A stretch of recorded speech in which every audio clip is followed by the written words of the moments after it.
NA 175 Muzaffargarh तुसा दसो मैं किक वोट देवां। मैं खुद MNA दा इलेक्शन लड़दा पिया मैं इस्लामाबाद हमें मैं टाइम ते कागज नहीं जमा करा सकिया। मैं को एंड ते पता लगे मैं हुण सोचे मैं 1 साल रहांदा पे 1 साल दे बाद अगले साल इंशाल्लाह मैं अपने कागजात जमा करवेसा हरसा भावें जीते सा लेकिन वसेब विच खड़सा।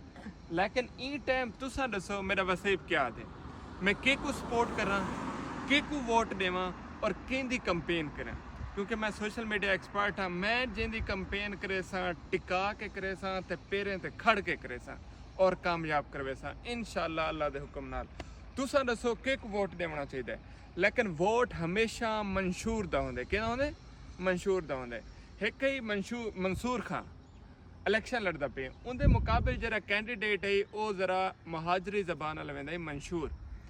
तो वो जल्द अदालत गए कागजात जमा करावन होंदे कने पूछे ने आपका मंशूर क्या है, वहाँ के हाँ हाँ उसी मंशूर के मुकाबले में तो लड़ रहा हूँ।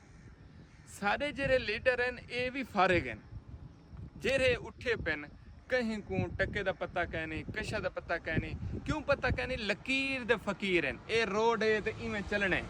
मंशूर कहीं दा कहने मंशूर क्या है? मेरा मंशूर है कि मैं अपने पाकिस्तान दे विच काम करेना, मेरे नौजवान काबिल होवें, स्किल्ड होवें, खुद पैसे कमावें, कहीं दे अगू मन के नौकरी ना करें, मजदूरी ना करें, गैर मुल्क ना माने, खुद डॉलर कमावें। मेरा एक मंशूर है।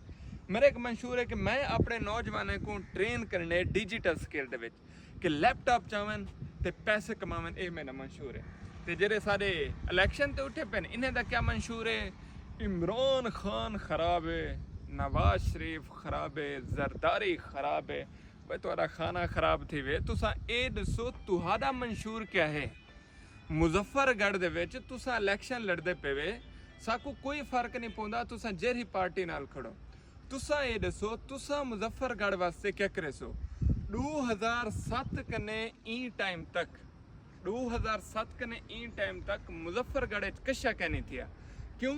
क्योंकि कोई हुकूमत नाल खड़ा ही कहने, हमेशा अपोजिशन नाल रह गए ते बस अपने हल्के दा सत्यानाश कीती रह गए। मैं ही हक च कहनी, मैं आधा चोर नाल खड़ो, काले नाल खड़ो, गोरे नाल खड़ो, लेकिन अपने हल्के वास्ते कशा करो।